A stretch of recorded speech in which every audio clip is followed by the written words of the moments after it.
Capítulo 22 do livro Campo de Batalha da Mente. Minha vida é tão miserável, tenho pena de mim mesmo, porque minha vida é tão infeliz. Mentalidade de deserto. Levantou-se, pois, toda a congregação e gritou em voz alta, e o povo chorou aquela noite.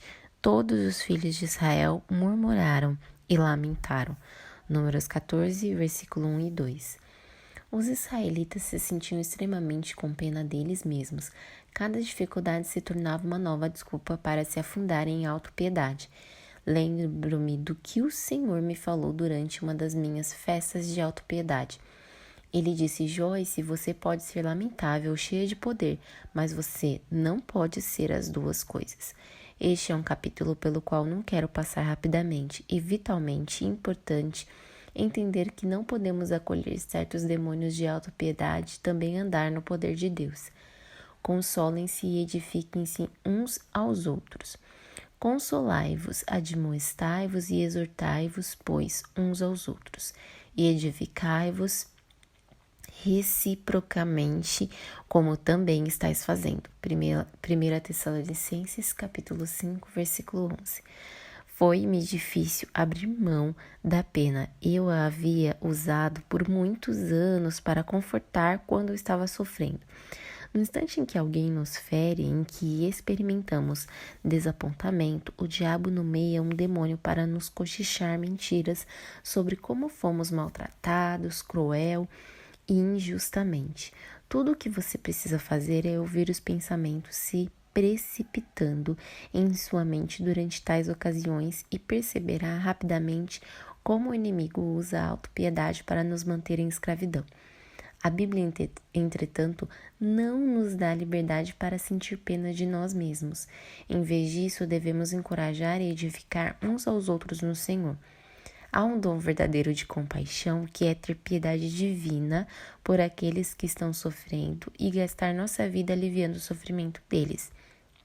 Mas a autopiedade é deturpada porque tomamos algo que Deus planejou para ser dado aos outros e o tomamos para nós. O amor é, da mesma maneira, Romanos 5,5, diz que o amor de Deus foi derramado em nosso coração pelo Espírito Santo.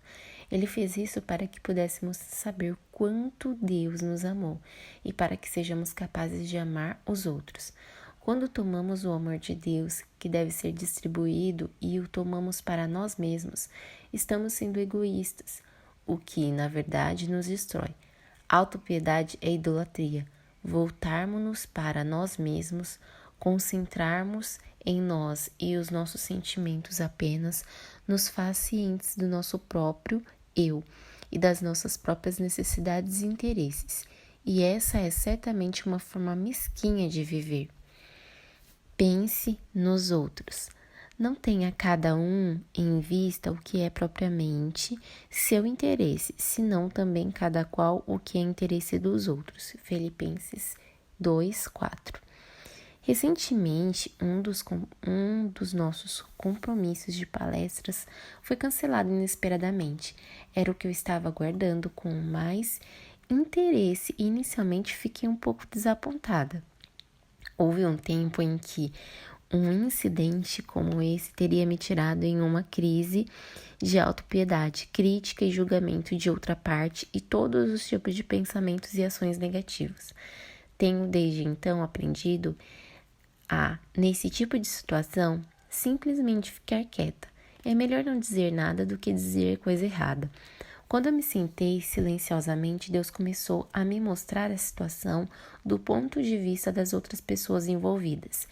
Eles não tinham conseguido encontrar um local para realizar o encontro, e Deus me mostrou como isso lhe causou desapontamento. Eles estavam contando com o encontro, aguardando-o com grande expectativa, e agora não poderia tê-lo.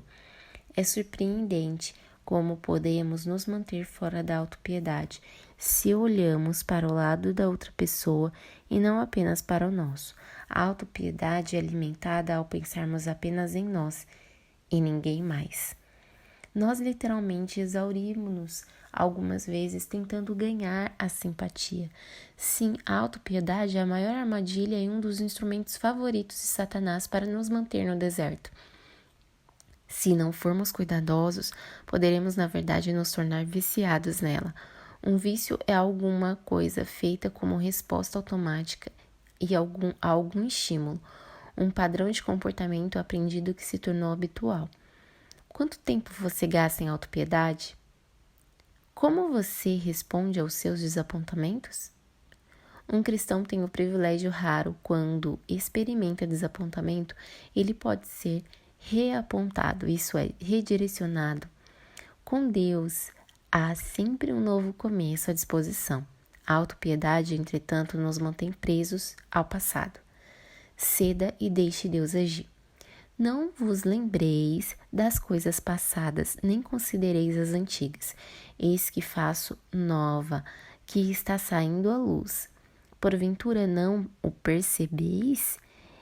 Eis que porei um caminho no deserto e rios no ermo. Isaías 43, versículo 18 e 19. Desperdicei tantos anos da minha vida tendo pena de mim mesma. Era um daqueles casos de vício. Minha resposta automática a qualquer tipo de desapontamento era a autopiedade.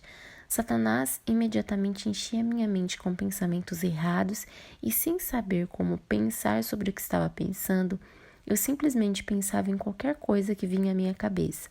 Quanto mais pensava, mais condoída me sentia. Frequentemente conto minhas histórias dos anos iniciais do meu casamento. Todo domingo à tarde, durante a tempestade de futebol. Dave queria assistir aos jogos da televisão se não fosse a temporada de futebol, era alguma outra temporada de bola. Dave gostava muito de tudo isso e eu não gostava de nada. Ele gostava de qualquer coisa que envolvesse uma bola pulando e podia ser tão facilmente envolvido por alguns esportes que nem mesmo se dava conta de que eu existia. Certa vez, parei-disse a ele e disse claramente: Dave, não me sinto nem um pouco bem. Sinto-me como se eu fosse morrer. Sem levantar os olhos da tela do televisor, ele disse: Ah, que bom, querida. Passei muitas tardes de domingo com raiva e com autopiedade. Sempre limpava a casa quando eu ficava irritada com Dave. Agora eu sei que estava fazendo sentir-me culpada e senti-lo culpada por se divertir. Enquanto eu estava tão infeliz, eu costumava andar pela casa com raiva, batendo portas e gavetas, marchando para dentro e para fora do cômodo em que ele estava, com um aspirador de pó na mão, fazendo um grande alarido de como estava trabalhando duro. Eu estava, claro, tentando atrair a atenção dele, mas ele quase não me notava. Eu desistia, ia para os fundos da casa, sentava-me no chão do banheiro para chorar. Quanto mais eu chorava, mais pena eu sentia de mim. Deus me deu uma revelação anos mais tarde sobre por que uma mulher vai ao banheiro para chorar. Ele disse que é porque há um grande espelho lá, e depois que ela chorou por um longo tempo, pode ficar em pé e dar uma olhada para si mesma e ver como ela realmente parece lamentável. Algumas vezes eu parecia tão mal quando via minha imagem no espelho que eu começava a chorar de novo. Finalmente fazia meu último e pesaroso passeio pela sala de estar em que Dave estava andando vagarosamente e muito deploravelmente. Ele, ocasionalmente, olhava-me o tempo suficiente para pedir um chá gelado se eu fosse à cozinha. A verdade é essa, não funcionou.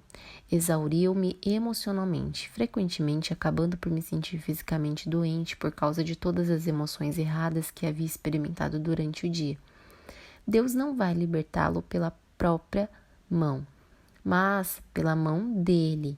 Apenas Deus pode mudar pessoas. Ninguém, exceto o poderoso, poderia ter desencorajado David de assistir a tantos esportes como fazia. À medida que aprendi a confiar no Senhor e a parar de me revolver em autopiedade quando não conseguia as coisas do meu jeito, David realmente adquiriu mais equilíbrio no que diz respeito a assistir a eventos esportivos. Ele ainda os aprecia e agora isso realmente não me incomoda. Apenas uso o tempo para fazer as coisas que eu gosto. Se quero ou preciso mesmo fazer uma outra coisa, peço que a Dave com doçura, não com raiva, e na maioria das vezes ele se mostra pronto para alterar os seus planos. Há, entretanto, aquelas vezes em que sempre haverá, em que eu não consigo fazer o que eu quero. Assim que sinto as minhas emoções começarem a subir, oro: ó Deus, ajuda-me a passar neste teste. Não quero rodear essa montanha nem mesmo uma vez mais.